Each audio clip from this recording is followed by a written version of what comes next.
They tell you that the woods change at night. That's a lie. The woods don't change. They just stop pretending. My name is Elias, and I've hiked the Blackwood Trail every weekend for 5 years. I know every jagged route and shifting shadow. But last Tuesday, for the first time, the trail didn't recognize me. It happened at 6:14 p.m. The birds didn't just stop singing. It was like they were erased from the sky.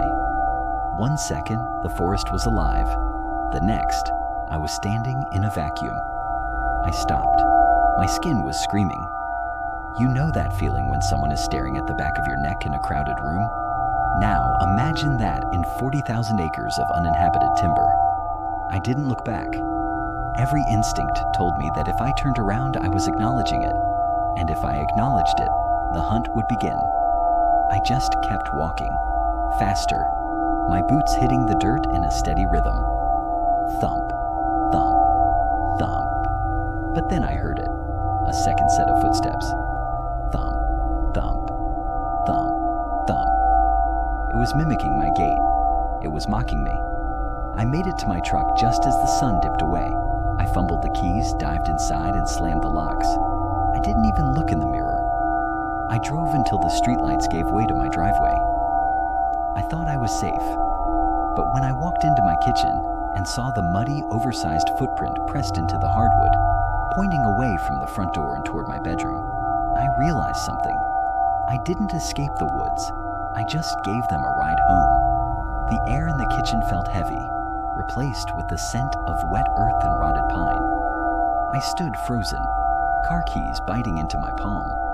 My eyes wouldn't leave that footprint. It was massive, with narrow indentations for toes that looked like talons, and the mud was still glistening. My heart hammered, echoing in the dead silence.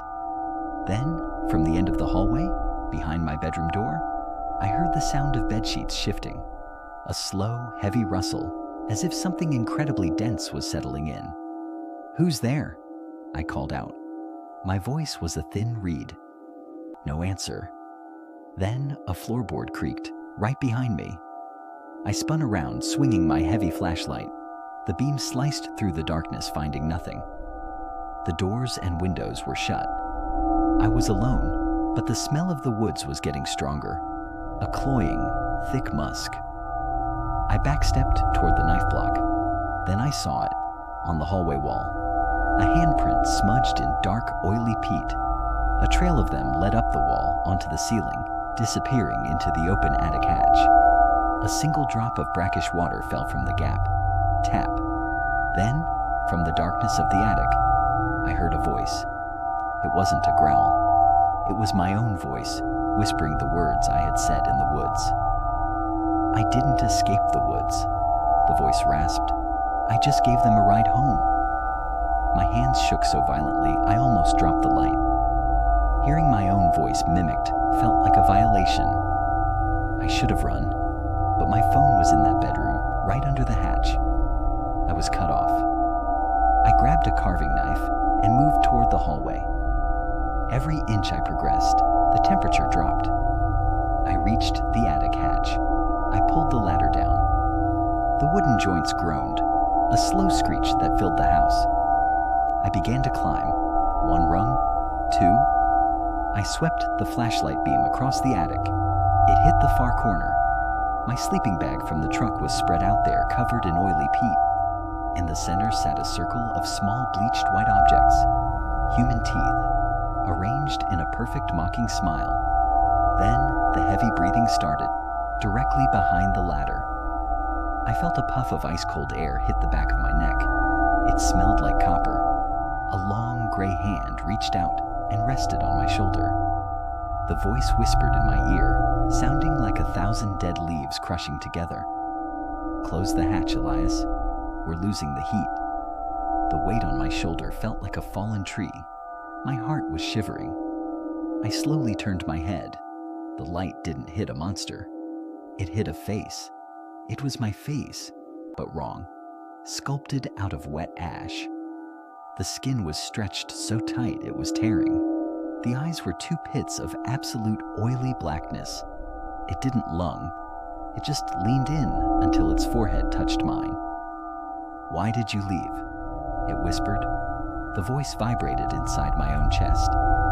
"We were having such a long walk." I swung the knife in a panicked arc. The blade buried itself in the thing's neck. No blood. Instead, a thick black vapor hissed out. The creature didn't flinch. It gripped the blade with its bare hand, snapping the metal like a toothpick. It leaned closer, breath smelling of dirt. "You think you're Elias?" it said, its voice becoming smoother, more perfect than mine. "But you've been leaving pieces of yourself in those woods for 5 years. I've been picking them up, stitching them together." It touched my cheek with a jagged talon. I felt a searing heat, and for a second, I couldn't feel my own arm. Then my leg. I was being erased. "I have enough now," the thing whispered. "Enough of you to go outside, to see your friends, to sleep in your skin." I tried to scream, but no sound came. My voice was sitting in the creature's throat. It leaned back with my own stolen smile, bones cracking as it reshaped itself into the exact likeness of me. It reached down and pulled the attic ladder up, sealing us both in the dark. "Don't worry, Elias," it whispered. "I'll take real good care of your mother." The hatch clicked shut. In the kitchen below, I heard my own footsteps walking toward the sink. The faucet ran, the clink of a glass, then the sound of a phone dialing. "Hey, Mom," the voice said. It was warm. "Perfect. Yeah, I just got back. Listen, I'm feeling a bit lonely. Why don't I come over? I'll bring dinner."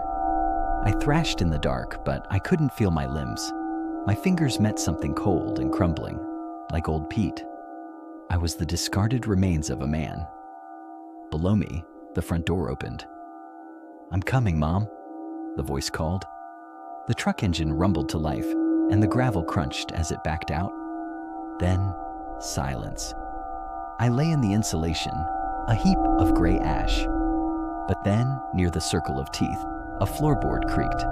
A second set of breathing started, heavy, labored. I felt a new hand, colder than the last, rest on my crumbling shoulder. "Don't be sad, Elias," a new voice rasped. "The woods always need a shadow, and the next hiker, he's already at the trailhead." In the distance, a coyote howled, and in the dark of my own attic, I realized the cycle didn't end with me. It was just beginning. I opened my mouth to scream, but only the scent of wet earth came out. The hatch clicked shut. The silence that followed was absolute, a heavy, suffocating weight that felt like being buried alive. In the kitchen below, I heard my own footsteps. The faucet ran for a moment, the clink of a glass, then the sound of a phone dialing. "Hey, Mom," the voice said. It was perfect. It had the exact warmth I used when I wanted to make her laugh. "Listen, I'm feeling a bit lonely tonight. Why don't I come over? I'll bring dinner." I thrashed in the dark of the attic, but I couldn't feel my limbs. I looked down at my hands, and in the sliver of moonlight, I saw the truth. I wasn't flesh anymore. I was a heap of gray ash and wet peat, crumbling into the insulation. I was a discarded shell. Below me, the front door opened. "I'm coming, Mom," the voice called out. The door slammed. The truck engine rumbled to life. As the sound of my own life drove away to go sit at my mother's table, a new sound started in the corner of the attic. A wet, slurping sound, like a knife being pulled through heavy mud. I felt a new hand, colder than the grave, rest on my shoulder. But it didn't just sit there. The obsidian talons began to sink into my chest, sewing me into the floorboards. "Don't worry, Elias," the thing whispered, its breath smelling of copper and rot. "You're the lucky one. You get to stay here. You get to listen through the floorboards every night when I come back home. You'll get to hear me use your bed. You'll get to hear me wear your name." It leaned in closer, its black pit eyes inches from mine. "And tomorrow, when I go back to see your mother, I'll make sure to tell her how much you love her. right before I use her skin to make a sister for you. In the distance, a coyote howled, but it sounded like a scream of realization. I tried to yell to warn her to do anything, but my throat was filled with soil. The only thing that came out was the sound of a shovel hitting dirt. The house went dark, and in the silence, I realized the worst part of being replaced. The world didn't even notice I was gone.